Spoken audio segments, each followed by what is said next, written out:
Welcome back to CBH4K, and this is me helping you pick between Battle Brothers, Iron Oath, and Wartales. Fantasy medieval mercenary sim that best suits you. Now this is based off a premise that you can only pick one, and which one I think would be best suited for you. I'm going to give you a breakdown of all of them, as well as, well, my personal pick. Now this may differ for all of you, depending on what you like, but I have a personal pick, and I'll tell you about it towards the end. So, without further ado, let's just begin. Battle Brothers was both published and developed by Overhyped Studios, and left early access way back in 2017. So the gameplay is separated into two different sections. The first section is the overworld. This is where you take on contracts, where you fight random battles, where random battles are initiated, and then the fights go into a tactical map where the fighting happens. Percentage-based, luck-based system. Chances to hit, chances to critical, chances to decapitate an opponent, which I find very interesting. It's fun to play through that and have someone's head just come flying off, and for you to be sitting back and go, whoa, that's cool. Keep in mind that can happen to your guys as well, so bear that in mind next time you think you're out there and they're not going to be doing the same thing to you. Yes, they will be. I would recommend you get good armor and good helmet. Now, what counts as a helmet is like a hat. You can get like a hat and put it on them, and that'd be like considered a helmet, which I think is a bit weird. But hey, it keeps people from getting decapitated in one fell swoop. So, on the hat goes. And of course, it doesn't offer that much protection as an actual helmet would. Now, in these battles, they feels like you're trading blows, and the gameplay really, like the presentation, graphic design, art design, all that, sound effects, all of that lends to that sort of feeling of we're trading blows back and forth, like and it gives a sense of battle that is continuing for the next few minutes, but it feels longer. Every time I get done with a battle, I'm surprised by how short it was. It's like, wow, it was any time at all, but at the same time it felt like I was in this epic all-out battle for survival, particularly early on when you don't have that much in the way of armor and protection, so you're dodge, or they block it with the shield, or they're somehow able to take it with the blow with their armor, or the enemy AI just sort of bugs out and picks somebody else to hit that turn, or does something else that turn instead of chopping your soldier's head off, or giving a stab, or disemboweling your soldier. You can die from not just being beheaded or just stabbed or slashed to death with weapons, or smashed, what have you, with weapons. You can also die from being poisoned. You can also die from bleeding out. And all deaths are permanent unless you save or load and basically erase the whole situation, basically protecting you from death. A lot of people do that, and I highly recommend you do that on your first playthrough, because this game can throw a lot of curveballs your way.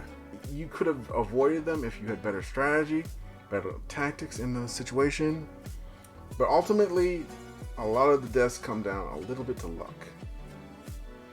Sometimes you just get unlucky. Sometimes you just things just don't pan your way, which is fine. But hey, as time goes on and you make better tactical decisions, and hopefully luck is less of a factor in the next upcoming fights. But I wouldn't hold my breath, so I'd be very careful and very tactical going forward. Now, let's go on to presentation, starting with graphics. Out of all the other games on this video, this one has got to have the most unique. So let's talk about the music. The music in this game is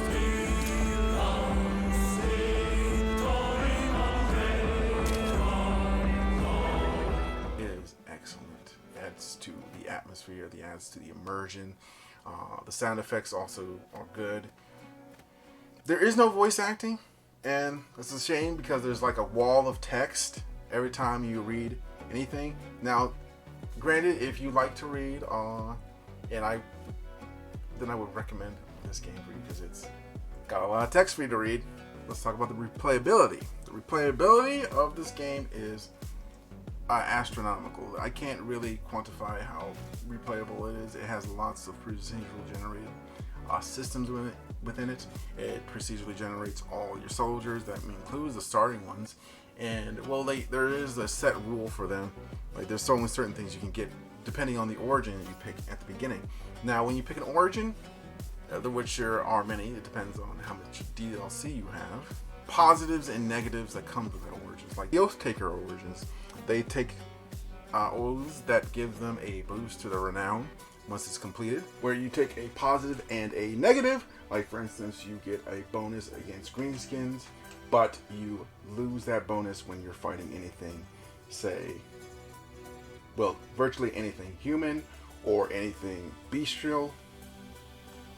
Another origin is Peasant Militia, where you get to bring 16 men into combat with you instead of the standard 12. However, you are now allowed to take Highborns as troops. Now, Highborns are more expensive, but they have better stats in some cases. In fact, a lot of cases, it's got a lot of flexibility, and I like it. Now, the procedural generation of the maps can be a good thing and also can be a bad thing. Sometimes the resources are spread out too thin, or the resources are spread out too there's just that they don't have enough of what you need to succeed. Like for instance, if you want to fast travel in this game, you need to have a harbor. Actually, you need 2 harbors. One harbor on one point of the map, another harbor on another point of the map, and you can fast travel by clicking on the harbor and going there.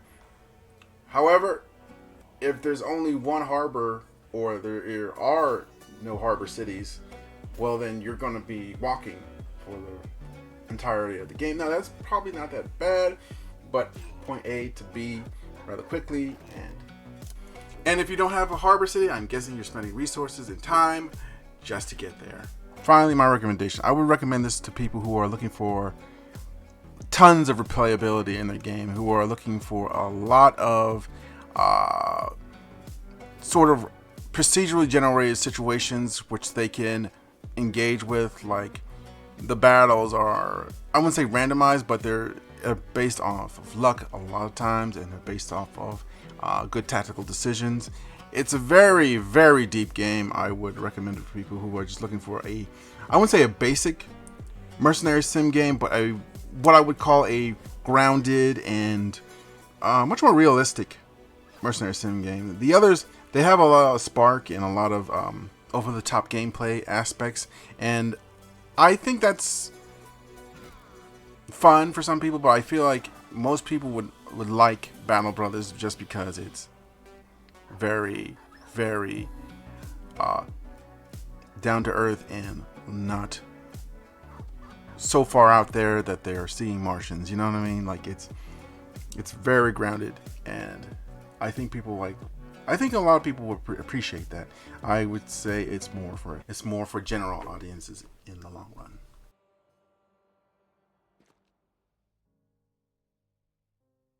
The Iron Oath was published by Humble Games and developed by Curious Panda Games. It was released this year. In fact, it was released I think this month. Yes, November. It was released in November 2023.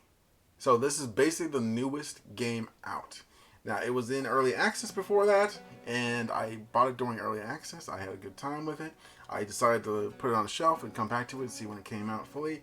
And I gotta say, I wasn't disappointed with the results of what I waited for and what I got. Let's just jump into the nitty-gritty, shall we? There's a world map, and every time you go to a location on the world map, you can go through either a town screen, which shows you various contracts that are available, places to rest your soldiers, to heal them up from previous missions, and other bits and bobs to buy and sell new items and weapons, to sell trade goods as well to boost the money in your coffers. Now, also on this is a dungeon system similar to Mechanicus. Find either loot, trouble, or fights, or various other things. When a fight happens, you go into the tactical screen, and this is where the fun begins as well. As you are battling different opponents this time, and they're much more colorful and different on than anything else in this list. Like Wartales and Battle Bugs do have interesting enemies, but a lot of them are nothing like this. They are very different with different abilities, different magic, as well as the classes in Iron Oath. That's right, there are classes here. I don't want to spoil it for you, but there is a Pyro Lancer who is specialized in fire and lancing things. So he's good at up close fighting and sort of support, laying down traps as well. And a Pugilist. The Pugilist is really good at combat, moving targets to different areas in the map, moving himself into different areas of the map. Now you might have noticed that there is almost no food that you have to feed your mercenaries. That is true. You do not have to feed them. They do not suffer from hunger. While in the dungeon, they can take a rest and regain their morale, regain their health, depending on what incense you lose. There is various things you can do to upgrade your mercenary band via a company-wide upgrades. Also, you can get your mercenaries different jobs within the company, such as a tracker or miner or what have you, and it adds a level of customization with each character, and they also get traits as well. They gain even worse traits over time. They even get more loyalty to the company over time if you make certain decisions on the world map and in combat. And they also get loyalty to each other as well. So you get a very loyal, tight-knit band of brothers to fight battles with you, or you can get a dysfunctional group of people who just don't like each other. This slightly reminds me of Darkest Dungeon, where you build up a repertoire with various other characters within your mercenary band. And now sometimes they get along with each other, sometimes they fight with each other. If they have a moral break and just panic and just start killing each other, they'll do messed up things in combat, like they will skip their turn, or they'll just might attack the wrong opponent. It depends on the character. So it's pretty much a good idea to be very careful who you hire. It's a good idea to look through and see what traits they have. See if they're honorable, see if they're dishonorable. You might have a decision that you really want to take, but it's kind of dishonorable if you rob this person, so you can't tick off the dishonorable. You can't tick off the honorable person, but you will make the dishonorable person happy if you steal him. And if you don't steal, the dishonorable person will look at you like you're lame or something. Like, what do you mean you didn't steal? You're not a thief? You're not a murderer like me? You disgust me. Let's awkwardly transition into presentation. Games are more attractive when they have great presentation, and this game has good presentation. It has good sound effects. It has good graphic design. It has a 2D sprite animation, and it looks like there are moves in here that feel like Mortal Kombat. Like you're playing Mortal Kombat instead of playing a tactical RPG, and it shows, man. There's body parts flying over, there's blood, there's this guy screaming as being dragged to heck, like no. It's fun to participate in. It's fun to watch. It's a blast. It really adds to it. The music and sound design is okay. There isn't that much sound effects, and not like much scream. There's a few screams here and there, and there's a few like sound effects, but nothing like big in this department. I think it's the weakest thing in the entirety of the Iron Oath. They do their job well enough. Now the music is pretty good. It's pretty iconic. You'll hear it in your head. You'll hum it to yourself a little bit, but it's nothing that stands out too much, and that's okay. That's fine. It's good music. It would be too much of a distraction at times, but at the same time, it's a nice little background music. It's nice background music. It's not terrible background music. Okay, replayability. There is a ton of replayability here. There is not so much as...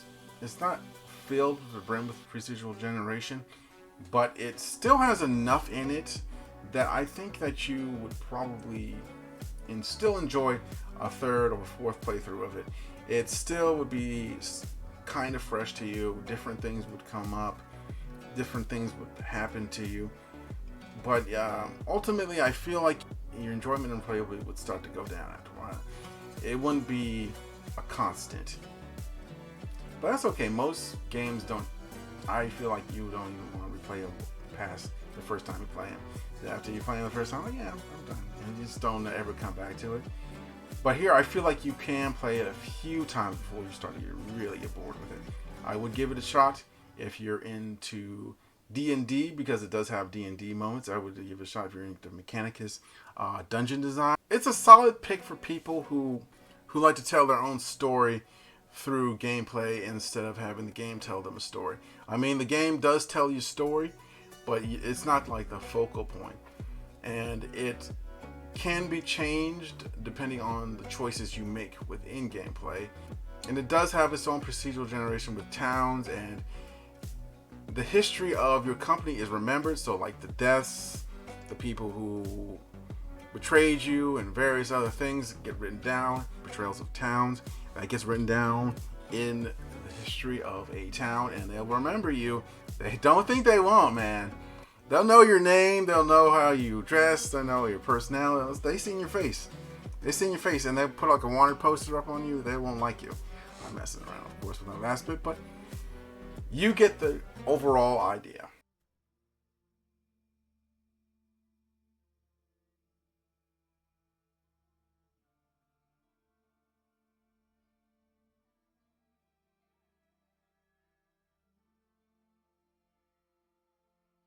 Wartales was published by Shiro Unlimited and developed by Shiro Games.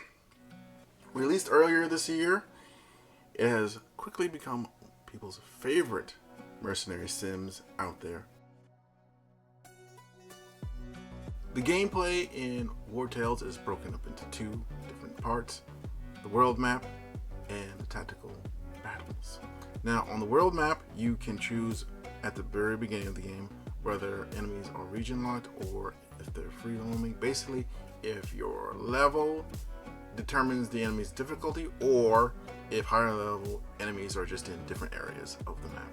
I actually kind of like that. It's a good way to give choice to the player. The transition into towns and into various dungeons is smooth. I do enjoy it. If you come across an area on the map, you can just go into it, or in a town, you can go into various parts of a town, like the blacksmith. You can go into the apothecary. It depends on what you click on, and I do enjoy the sense of freedom and mobility that the game enables with this mode of gameplay. And the tactical battles, they're fun and freeform. It's similar to Battle Brothers, but in many ways very different. The graphics are 3D instead of 2D like they are in Battle Brothers. And the combat is less focused on trading blows and more about using special abilities, divided up by the classes. Yes, there are classes in this game instead of Battle Brothers. Battle Brothers really doesn't have classes. It's sort of like you can build your own class in many ways with stats and perks and all that. But here you have certain classes you can go down, but there's different perks you can get for each class. Like there's swordsmen, there is a ranger, there is archers, there's spearmen, and various others. I don't see that many flaws with the tactical battles in this game. I think that they are done well, and in combat, they can use valor points to do special abilities. Now, you can get valor points through various means on the world, both the world map and temporary ones in the tactical map. It had a nice free flow to it. I really appreciated it. It gave me enough of a power boost when I needed it, and it sort of like shown up if I failed enough or I made enough mistakes, I was punished for it. It had a nice balance to it. I appreciate it. The world map has multiple currencies. The main one is gold, and the second one is influence. Now, influence is based off of your your renown in something or something like that, and the great deeds you've done. Also, contracts in this game can be completed a number of ways. Like if you run into a world map and you run across like a group of guards holding a bandit's lair under siege, you can talk to the captain and say, okay, could you take care of it for us? And it's like, all right. But if you go up to the bandit and the bandit says, hold on. If you take my money instead and go kill the captain of the guard, I'll give you a nice surprise. Like there's always sort of a sense of who do I want to favor in this situation and get a decent amount of cash out of it, as well as maybe some bonuses. Maybe you want to get better influence with either the bandits or with the guards. It all depends on what sort of storyline you're going with your mercenary company. Very flexible. The presentation is probably the best out of all three of the games. They have voice acting in this one, and it's done well enough for me to say, yeah, it's pretty good. It's made to be quality 3D, AA tier graphics, and it's pretty good. It really adds to the presentation to the title. It feels like a AA game because of that. Bordering on AAA. The music was above average. I thought the music did well enough. It was engaging, as well as the sound effects. The sound effects were varied. The voice acting is, again, on point. I thought everything was done surprisingly well. Like this title came out of nowhere for me. It surprised me how well it was done in the presentation department. I really think that they put some solid effort behind it. All right, now the replayability is probably the weakest out of all three of them, because the procedural generation is not given to the map or in any way that I can see it, but there are various things that are procedurally generated, like different contracts, different outcomes, certain things like that are procedurally generated. So I would say the replayability is still there. It's still pretty high. So I wouldn't let that be a deal breaker for you. I think this game is for people who are looking for a solid AA experience and are looking for a mercenary sim to play, like a medieval mercenary sim to play. This is the game for you. It's got great graphics. It's got great sound. It's got voice acting. You can tell they really put their effort into the presentation, and the gameplay did not suffer at all for it. I would say, yeah. If you're not sure which one to get, and if you're new to indie games, I would say Wartales, as it has the best presentation. It has an easy barrier for entry. It's pretty solid. It has a great deal of mass market appeal. You can't go wrong with Wartales. It's a solid entry. I gotta give it a solid round of applause. It's probably one of the better games I've played in the indie sphere, in the AA sphere as well. It was a pleasure.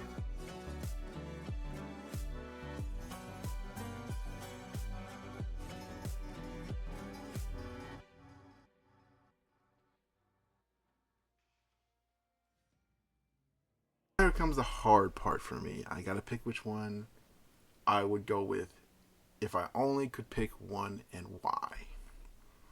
Out of all of them, Battle Brothers grabbed me the most, and while I appreciate the others, I have to give it to Battle Brothers here. Like, Battle Brothers, it had its own unique style. It had its own unique way of playing, and also, I would have to say, both Wartales and Iron, both are rather new and don't have the same support as Battle Brothers does. So they're not as fleshed out. They're not as encompassing with updates and DLC like Battle Brothers, and most content that will draw you in. And it has the most, I wouldn't say the most mass market appeal, but I feel like a lot of it is just procedurally generated to the point of you're just playing a different world every time you hit the start button. Now, that being said, that can also be a weakness because, like I said before, Battle Brothers has a overly flawed system where they give you probably poorly constructed worlds or worlds that have a lot of problems and challenges in it. But I think that's part of the fun of it. It gives you a sense of, I could take an easier world, I can keep rolling for an easier world, or I can take this hard world and try and make something spectacular out of it. But that being said, there has to be something said for having a very good world map generation and just having a basic world map that you play through that you don't even have to like think about where the location of things. You can look up a walkthrough, find the location if you need to. With Battle Brothers, you can't really look up walkthroughs. You can only look up guides on how to build certain units or how to deal with certain battles that happen in Battle Brothers, but outside of that, no, you can't really.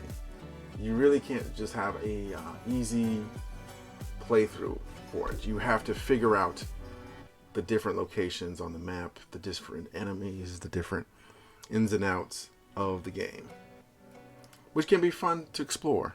Yet, both Iron Oath and Wartales are at the start of their development cycles. They just got early access this year, and I foresee many, many more updates for them coming in over the horizon, as well as maybe DLC, maybe free LC. I don't know. We'll see. While Battle Brothers developer Overhyped Studios has started working on a new game called Menace.